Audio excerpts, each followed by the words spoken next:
तत्काल निश्चित नहीं किया गया है।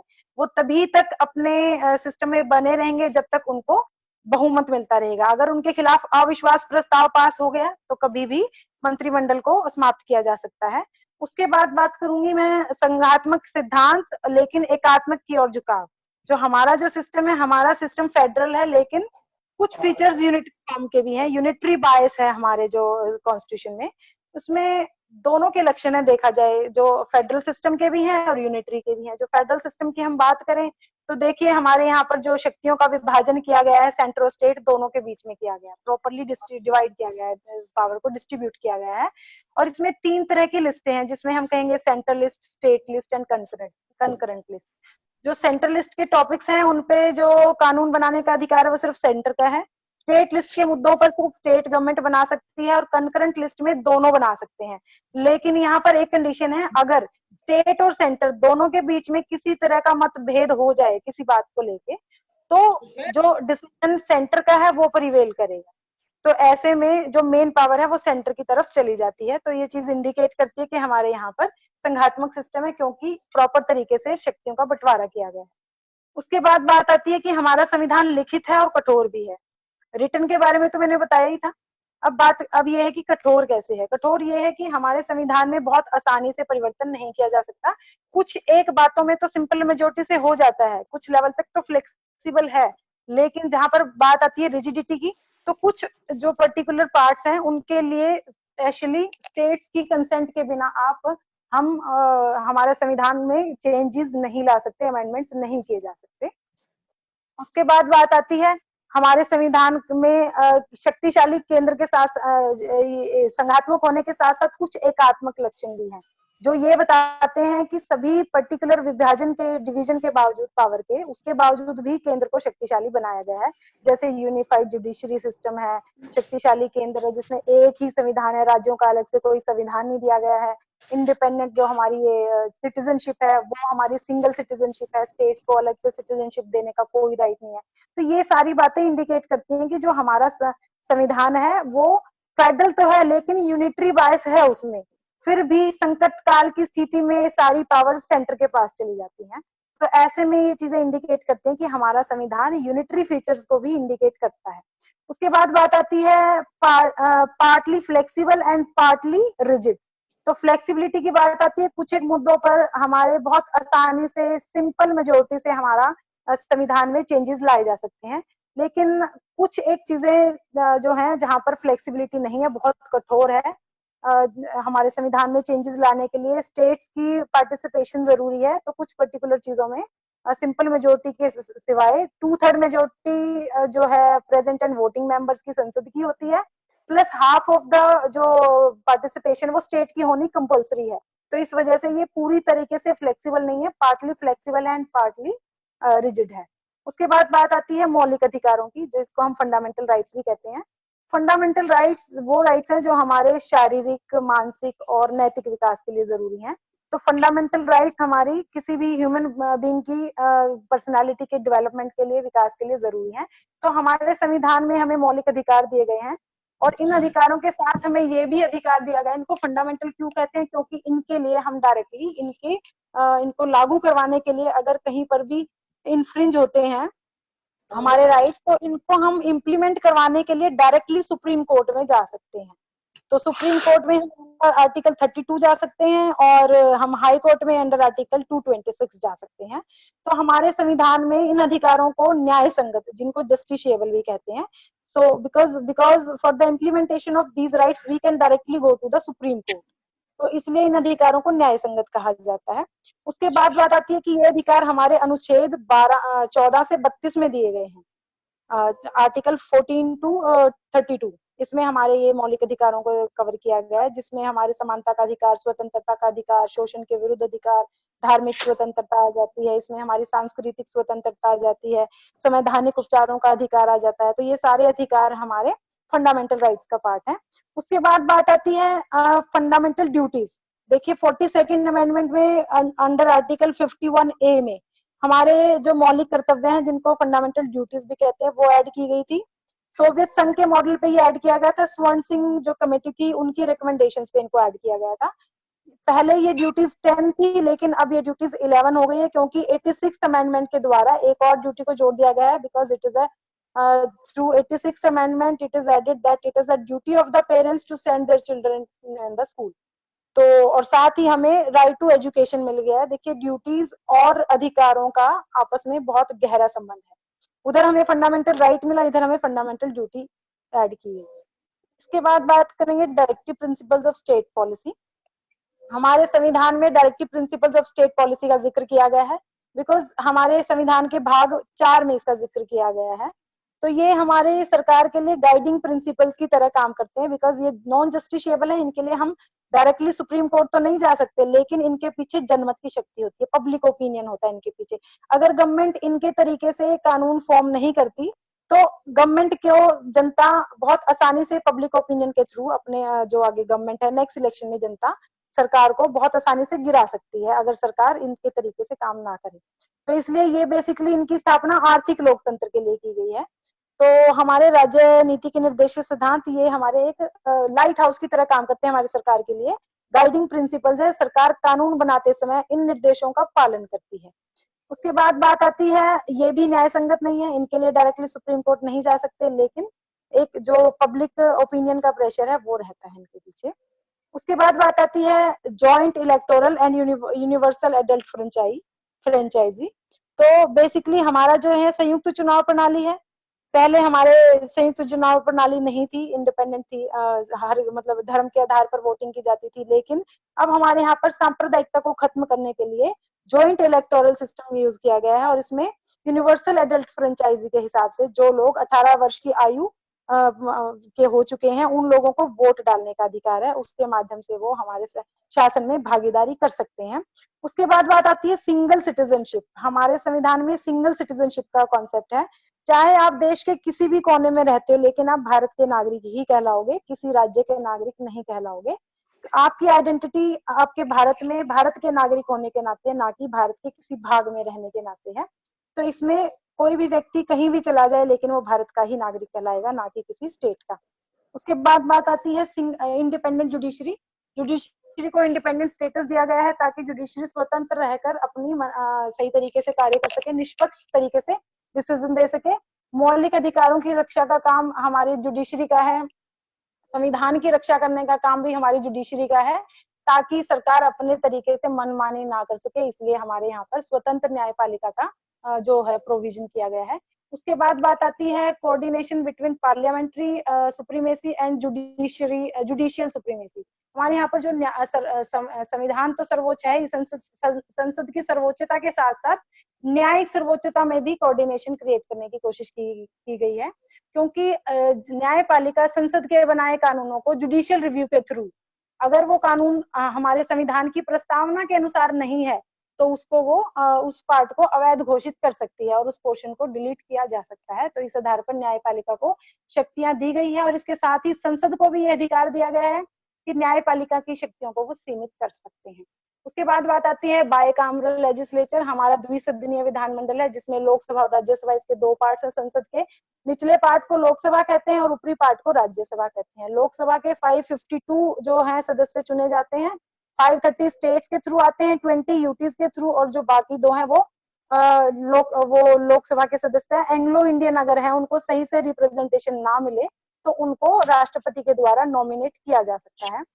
उसके बाद राज्यसभा जो ऊपरी सदन है, उसमें 250 मेंबर्स हैं। 250 मेंबर्स में से 238 मेंबर्स को इलेक्ट किया जाता है, और जो बाकी 12 मेंबर्स हैं उनको नॉमिनेट किया जाता है प्रेसिडेंट के द्वारा।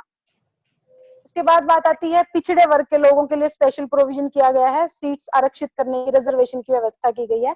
पहले यह व्यवस्था 10 साल के लिए थी, उसके बाद फिर से बढ़ा के 10 साल के लिए कर दी गई, उसके बाद फिर से बढ़ा के 10 साल के लिए कर दी गई, और अब जो हमारा डिलिमिटेशन कमीशन है, उन्होंने इनके लिए स्पेशली सीट्स इलेक्शंस में भी आरक्षित कर दिए हैं। तो उसके बाद बात आती है एक जो सिंगल नेशनल लैंग्वेज है। हमारे यहाँ पर हम सभी जानते हैं कि रीजनल लैंग्वेजेस 22 है, जिनको रिकॉग्नाइज्ड लैंग्वेज का स्टेटस दिया गया है। उसके साथ साथ एक हमारी जो पूरे देश की जो भाषा है, वो हमारी हिंदी भाषा है, देवनागरी लिपि में, उसको राष्ट्रीय भाषा का स्टेटस दिया गया है। उसके बाद बात आती है रूल ऑफ लॉ, कानून का शासन। हमारे यहाँ पर जो हमारे संविधान में कानून के शासन की व्यवस्था की गई है, कोई व्यक्ति किसी भी पद पर हो, चाहे वो ऊंचे पद पर है, चाहे वो निम्न पद पर है, अगर उस व्यक्ति ने क्राइम किया है तो कानून की नजर में सही तरीके से कानून की नजर में सभी को समान माना जाएगा। कानून का शासन है, कानून के सामने सभी नागरिक समान है, कोई भी व्यक्ति कानून से ऊपर नहीं है, चाहे वो किसी भी रैंक पे है। इसलिए कानून की दृष्टि से सभी को इक्वालिटी का, सबको समान स्टेटस दिया गया है, तो इस आधार पर कानून का शासन है। उसके बाद है provision for administrative tribunals. Administrative tribunals के लिए व्यवस्था की गई, स्पेशली आर्टिकल 323 में और 323A एंड 323B में। तो इसमें स्पेसिफिकली जो एडमिनिस्ट्रेटिव ट्रिब्यूनल्स हैं, इनके लिए प्रावधान किया गया है। जो भी एडमिनिस्ट्रेटिव ऑफिसर्स हैं, उनकी किसी भी प्रॉब्लम को सॉल्व करने के लिए, उनके किसी भी झगड़े या शिकायत को सॉल्व करने के लिए स्पेशली एडमिनिस्ट्रेटिव ट्रिब्यूनल्स की व्यवस्था की गई है कि उनके मुकदमों को ट्रिब्यूनल्स के द्वारा सॉल्व किया जाएगा। उसके बाद बात आती है जनता का अपना संविधान, जो हमारी पीपल्स ऑन कॉन्स्टिट्यूशन। जनता ने स्वयं हमारे संविधान की प्रस्तावना को अगर हम पढ़ें तो हमें पहली लाइन से ही पता चलता है कि हमारा संविधान लोगों, शक्ति का अंतिम स्रोत लोग हैं। इसमें हम कह सकते हैं कि जिस तरीके से फर्स्ट लाइन है, we the people of India, first line ही इंडिकेट करती है कि संविधान का जो अंतिम स्रोत है वो जनता है, पीपल है। तो इस तरीके से संविधान का स्रोत के बारे में हमें फर्स्ट इंडिकेशन हमें प्रियम्बल से ही पता चल जाता है। उसके बाद बात आती है पंचायती राज एंड नगर पालिका। हमारे जो संवैधानिक व्यवस्था, पंचायती राज की भी संवैधानिक व्यवस्था की गई है, स्पेशली संविधान में इसके है 73rd अमेंडमेंट और 74th अमेंडमेंट, ये दोनों ही हमारे नगर पालिका और पंचायत से रिलेटेड है। इनके द्वारा पंचायती राज सिस्टम और नगर पालिका के सिस्टम को की संवैधानिक व्यवस्था की गई है। उसके बाद बात आती है अनेक स्रोतों से तैयार किया गया संविधान है हमारा। हमारे संविधान में अलग अलग जगह से हमने चीजें ड्राइव की हैं, जो जो चीजें हमें जिस देश की अच्छी लगी वो सभी चीजें हमने हमारे संविधान में डाली। फॉर एग्जाम्पल हम अगर कहें पार्लियामेंट्री सिस्टम है वो हमने इंग्लैंड से लिया है, अगर हम फंडामेंटल राइट्स की बात करें वो हमने अमेरिका से लिया है, सुप्रीम कोर्ट की बात करें जो वो सिस्टम है वो हमारा जो जुडिशरी का सिस्टम है वो हमने अमेरिका से लिया है, जो राज्य नीति के निर्देशक सिद्धांत है जिनको हम डायरेक्टिव प्रिंसिपल्स कहते हैं वो हमने आयरलैंड से लिया है। तो इस तरीके से हमने हमारे संविधान में ये सारी जो व्यवस्थाएं की गई हैं, इस सभी चीजों के ये हमारे फंडामेंटल जो हमारे बेसिकली हमारे इंडियन कॉन्स्टिट्यूशन के बेसिक फीचर्स हैं, हमारे इंडियन जो कॉन्स्टिट्यूशन में ये सभी व्यवस्थाएं की गई हैं। तो इसके आधार पर हम कह सकते हैं कि हमारे संविधान को, हमारा संविधान इतना लेंदी और विस्तृत है, ये इतनी व्यवस्थाओं की वजह से ही हमारे संविधान को वर्ल्ड का सबसे बड़ा संविधान कहा जाता है, वर्ल्ड का सबसे लंबा संविधान कहा जाता है और बहुत विस्तृत संविधान कहा जाता है। और हमारा संविधान जो इतना विस्तृत है उसके पीछे भी कुछ कारण है, क्योंकि हमारे भारत की जो परिस्थितियां थी उसको ध्यान में रखते हुए संविधान को विस्तृत किया गया। उसके बाद जो मौलिक अधिकार है इनको बहुत डिटेल में इनको डिस्कस किया गया है, एक एक प्रोविजन को बहुत डिटेल में डिस्कस किया गया है। तो एक एक प्रोविजन को डिटेल में डिस्कस करने की वजह से भी संविधान को इतना विस्तृत बना दिया गया। राज्य नीति के निर्देशक सिद्धांत है, इसमें जितनी भी इसकी व्यवस्थाएं हैं सभी को खोलकर अच्छे तरीके से सही तरीके से कोडिफाई किया गया है। तो इस वजह से हमारे संविधान को विस्तृत और लंबा कह सकते हैं। तो बहुत सारे कारणों की वजह से हमारा संविधान विस्तृत और लंबा है। Thank you so much.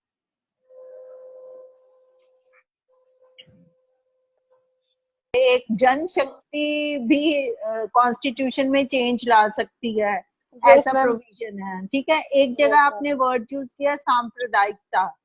तो मेरा क्वेश्चन है कि ये जो शाहीन बाग में हुआ ये क्या है? ये एक सांप्रदायिक, यदि जनशक्ति सांप्रदायिक हो जाए तो फिर कॉन्स्टिट्यूशन का, कंट्री का, डेमोक्रेसी का क्या होगा?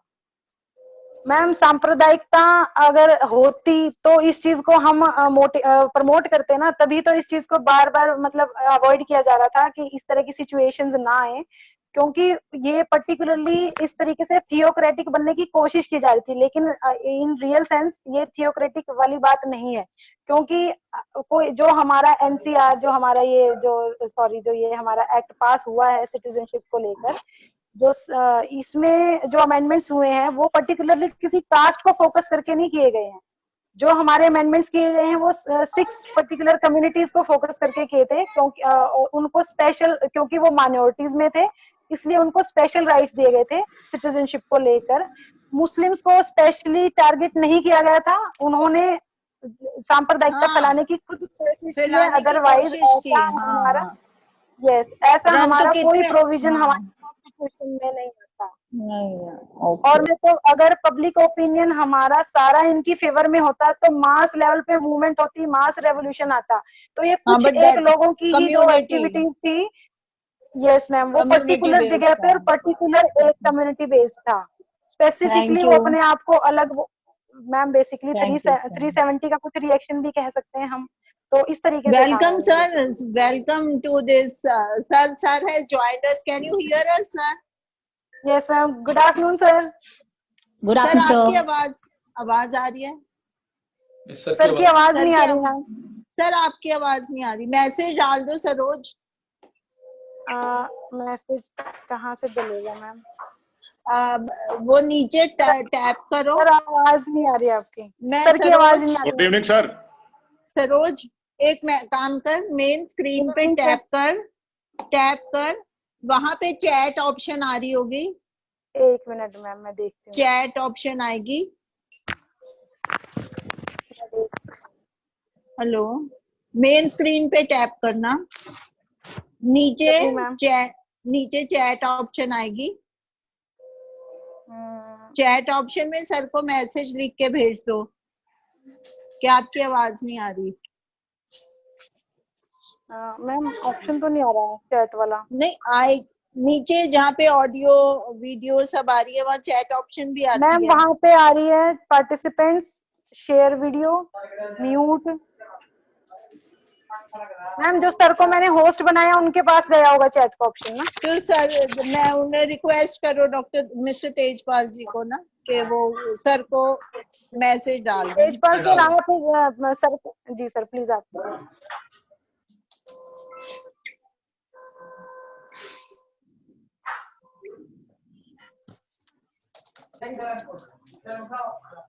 सर को एक डाल दीजिए कि सर की वॉइस ऑडिबल नहीं है।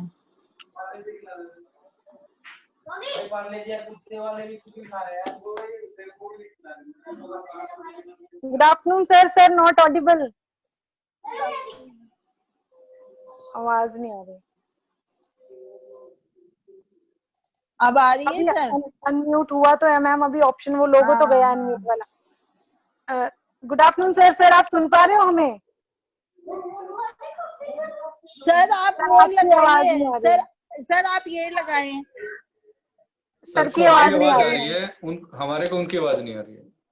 हाँ जी सर ने ये नहीं लगाए सर, वो शायद माइक्रोफोन ऑन करवाओ। सर माइक्रोफोन ऑन कीजिए। सर ये लगाएं। अनम्यूट तो आ रहा मैम सर का। मेरे ख्याल सर ने हेडफोन नहीं लगाए शायद इसलिए। नहीं, हेडफोन की जरूरत